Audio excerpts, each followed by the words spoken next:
Imagine a person whose days are filled with kindness, whose actions are imbued with compassion, and whose moral principles are unwavering. This is someone who would never raise a hand to cause harm, who stands guard over justice and selflessly helps those in need. Now imagine this very person, under the influence of certain forces, undergoing a metamorphosis, becoming a shadow of their former self, capable of acts of cruelty, deception, and even destruction. What is the catalyst for this sinister transformation? What factors can turn a noble person into something akin to a monster?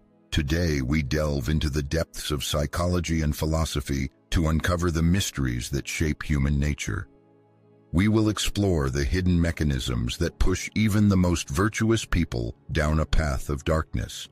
And the final revelation promises to be the most astonishing, capable of forever changing your perception of human essence. This is not merely an academic exercise. Understanding this transformation is vitally important, as it affects each and every one of us. Perhaps you are confident that you would never succumb to the temptation of darkness, that you are immune to the forces that corrupt others. However, history and scientific research suggest otherwise. The frightening truth is that under certain circumstances, anyone, regardless of their kindness, fairness, and moral strength, can fall to a level that once evoked only contempt.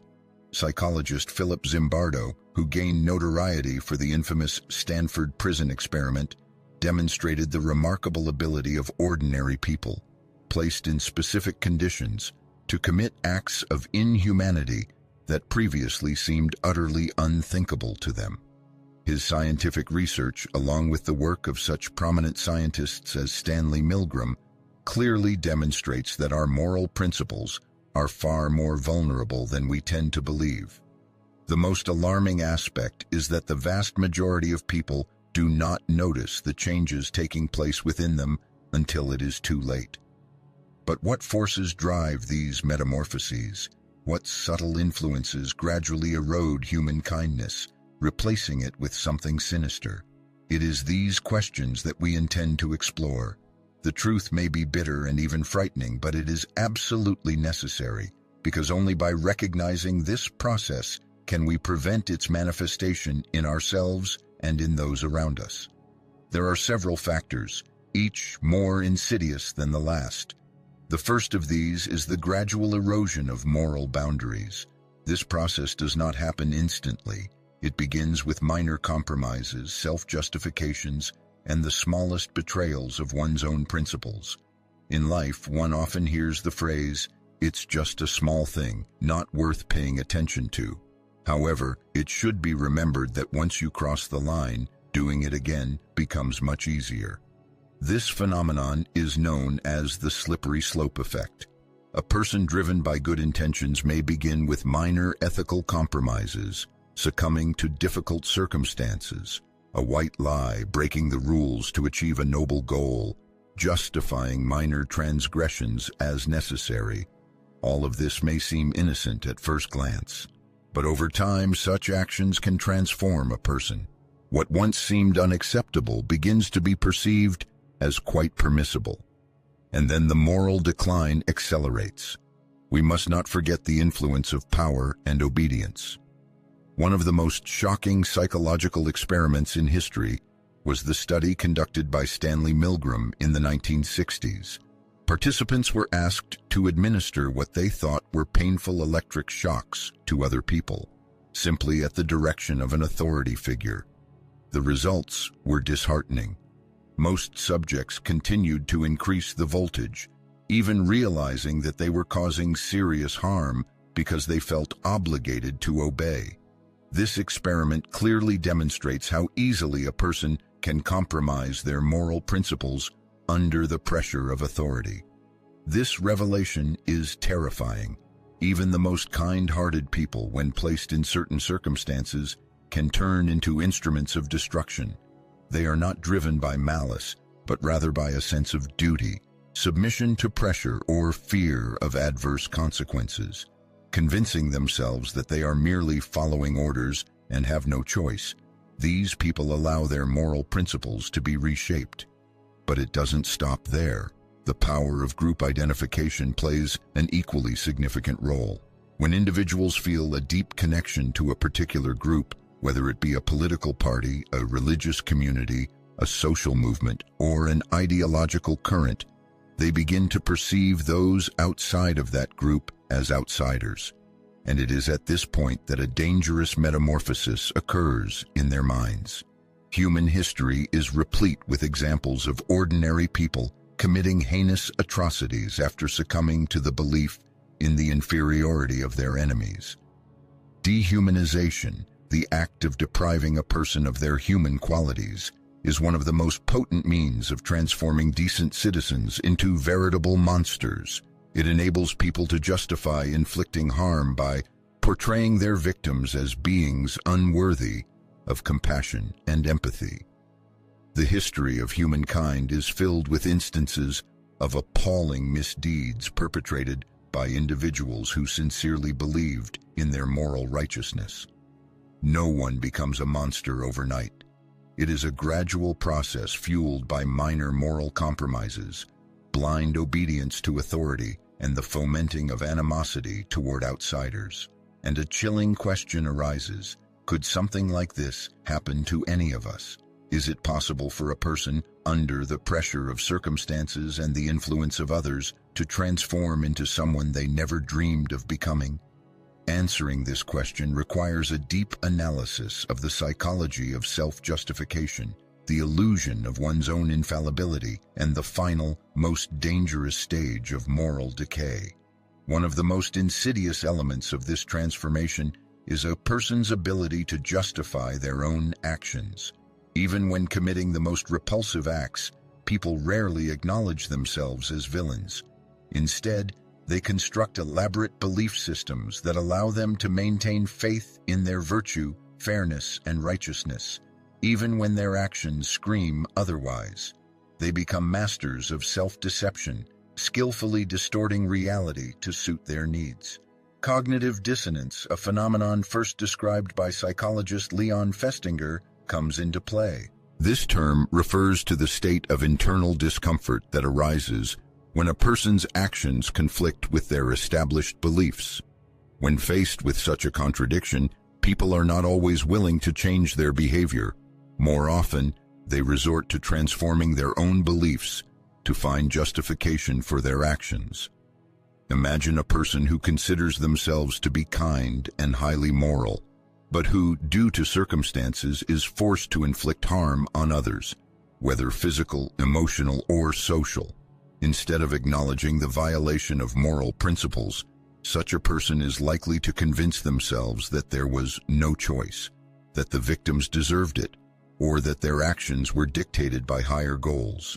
This mechanism allows them to maintain a positive self-image, even when committing acts that previously seemed completely unacceptable. This is precisely why human history is replete with examples of atrocities committed by people who sincerely believe in their righteousness. By justifying their actions, an individual suppresses the voice of their own conscience, and once this internal critic is silenced, moral decline rapidly accelerates. However, cognitive dissonance does not exhaust the entire spectrum of causes for human actions. There is another, more subtle and dangerous force, known as the illusion of one's own infallibility. People do not simply seek justifications for their misdeeds. They tend to elevate themselves above others, believing that they possess moral superiority. The more strongly a person believes in their own righteousness, the easier it is for them to condemn and inflict suffering on those who, in their opinion, are inferior to them in moral terms. This phenomenon has been termed moral licensing. Scientific studies confirm that a sense of one's own virtue often pushes people to commit acts that would seem unacceptable to them in ordinary situations. For example, a person who made a generous donation to charity in the morning may experience less remorse for lying in the afternoon. A leader who is convinced that they are fighting for a just cause may consider themselves entitled to suppress the voices of dissent. The paradox is that the more confident a person is in their own infallibility, the less critical they are of their own moral transgressions. The history of humankind serves as a vivid confirmation of this. Monstrous atrocities were often committed not by those who were aware of their malice, but by those who were convinced of their righteousness and adherence to a higher purpose. Ultimately, all of this leads to one of the most sinister stages in the transformation of ordinary citizens into veritable monsters: dehumanization. When individuals begin to perceive others as adversaries, annoying obstacles, or as beings inferior to humans, moral barriers collapse. This is how people find justification for engaging in cruelty, oppression, and even acts of violence. It is no coincidence that soldiers in combat are trained to see the enemy not as a person, but as a mortal threat. That's precisely why political and ideological disagreements often erupt into fierce clashes, as opponents cease to see each other as members of the human race, perceiving them as something inferior. In that tragic moment when someone loses the ability to see another as a fully fledged human being, they are freed from the guilt of inflicting suffering upon them. History shows that propaganda has been used for centuries to create an image of the enemy as evil, depraved, or subhuman. And once this insidious mental shift occurs, the norms of morality cease to apply. But the most terrible thing is that this process unfolds not only on a global scale, on battlefields or within political movements, but also in our everyday lives. Similar situations arise in work collectives when employees find excuses for being rude to colleagues they don't like. It manifests in personal relationships when one partner convinces themselves of the legitimacy of their actions, justifying it by saying that the other person asked for it. In the virtual space, this results in verbal attacks on strangers, using expressions that would never be uttered in real life, because they don't see a living person behind the avatar. It's important to realize that no one is immune to such developments, and anyone can be drawn into a similar situation. In this regard, an extremely difficult question arises. If even good people are capable of committing monstrous acts, how can such a transformation be prevented? Finding the answer to this question is no easy task. However, the following narrative will explore hidden mechanisms, a kind of psychological safety net that can prevent such a fall into the abyss. After all, despite the fact that darkness is always present, light also does not disappear. Understanding the mechanisms that prevent good people from turning into monsters is one of the most important lessons to learn.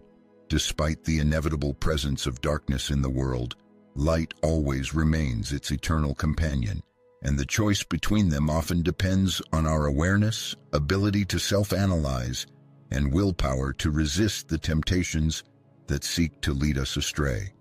The first and perhaps most powerful weapon in this struggle is self-awareness. Many people naively believe that they have some kind of immunity to corruption, based solely on their perception of themselves as a good person.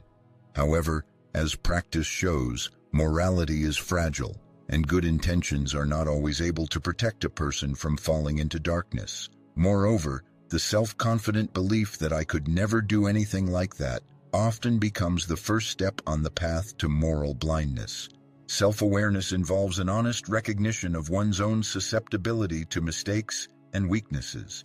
This means a deep understanding that under certain circumstances and pressures, we can also be misled and commit an unsavory act.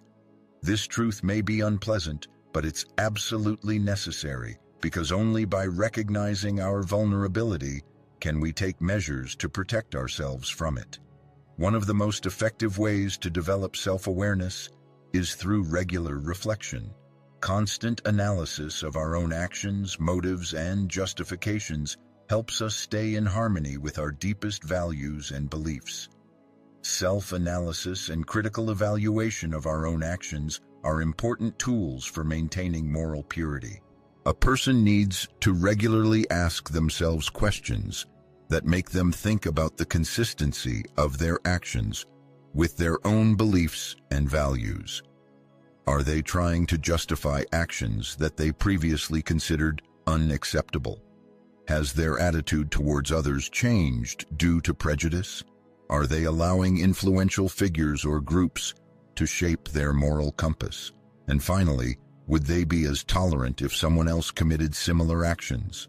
These questions help to realize an unpleasant truth. Everyone is tempted to justify reprehensible acts if it brings benefits. However, awareness is not enough. It's necessary to develop the ability to resist it. This is where moral courage manifests itself, a quality that allows us to defend our principles even when it involves difficulties. It's easy to be principled when it doesn't require sacrifices, but the real test comes when you have to pay for your position, when expressing your opinion threatens rejection, when a firm position can lead to loss of status or comfort. History provides many examples of people who have not withstood this test. They preferred to put up with injustice because it was easier, silently watch the suffering of others, fearing for their well-being. These examples serve as a reminder of the importance of developing moral courage and the necessity of always staying true to one's principles, even in the face of adversity. However, the world is not devoid of those who have withstood the test, those who have shown resilience and refused to succumb to temptation, preferring honesty to momentary gain. Psychologists strive to unravel the mystery of human nature, exploring what drives some people to fight corruption while others fall under its sway. One of the defining factors is the presence of an unwavering internal moral compass that does not yield to external pressure. This compass is formed on the basis of a deep awareness of one's own values, as well as through the commission of even minor acts of honesty in everyday life. After all, when we make concessions in small matters, it opens the door for more serious compromises in the future. Another important safeguard against moral decline is empathy, the ability to empathize and understand the feelings of others. Many mechanisms that turn decent people into monsters are based on the suppression of empathy, on the desire to present others as detached, alien, less significant than they actually are. But empathy has the power to shatter these illusions. When we take the time to genuinely understand others, to see their difficulties, their fears, their humanity, it becomes much harder to justify harming them. Scientific research convincingly demonstrates that even fleeting acts of human connection, such as attentively listening to other people's stories and sincerely immersing oneself in their life experiences, can noticeably weaken prejudices and reduce levels of hostility. However, perhaps the most significant conclusion from all of the above is that corruption rarely manifests as an isolated incident. In the vast majority of cases, it is a steady process, formed from a series of small decisions, minor concessions, and a gradual transformation in thinking.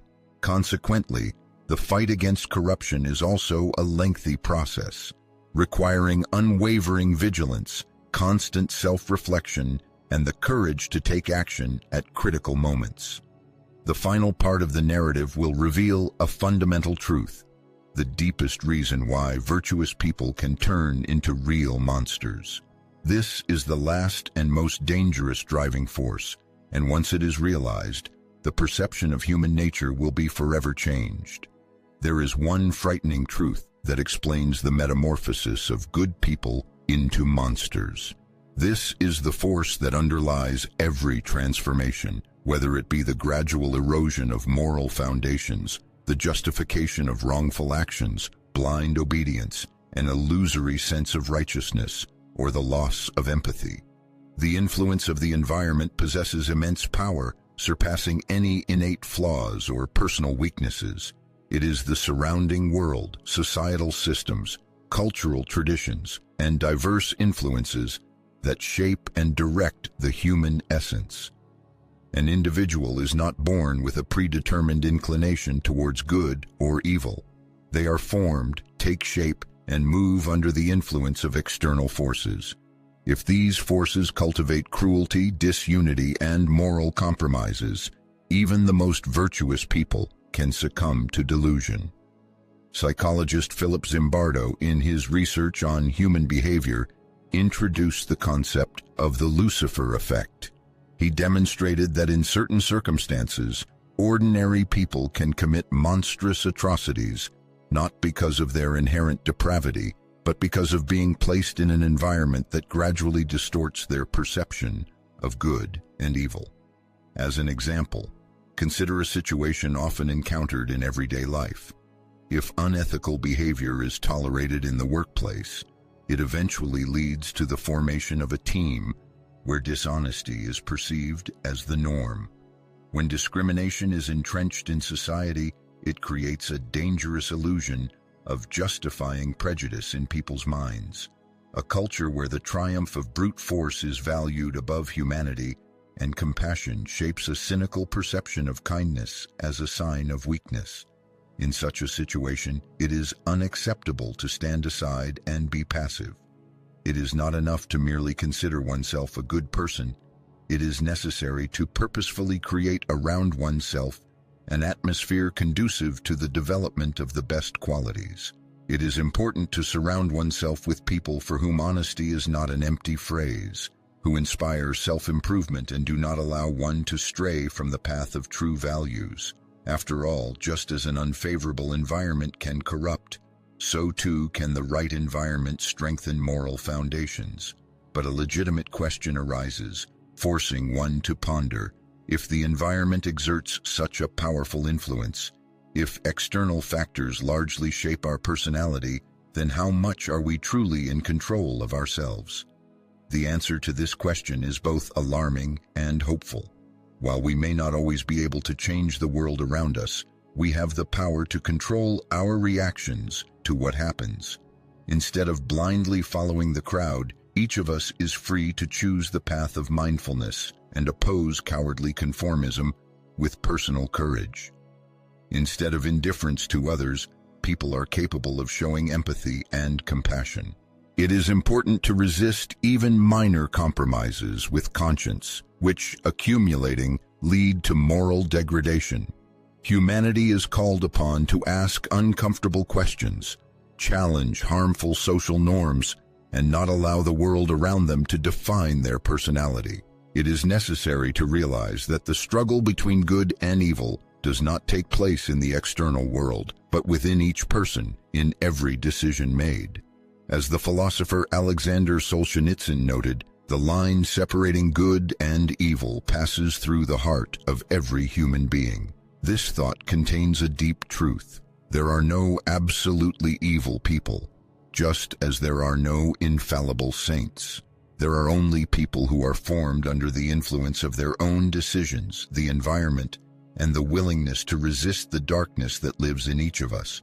Therefore, it is worth asking yourself, who are you becoming? What decisions do you make every day? Do they strengthen your honesty and integrity, or do you allow small compromises to lead you away from your intended path? The environment has a huge impact on a person, but the person himself is able to actively shape his environment. Ultimately, the difference between a virtuous person and a villain is determined not by predestination, but by a series of conscious decisions that must be made daily. The moral character of a person is the result of a constant choice between good and evil, and not just a coincidence.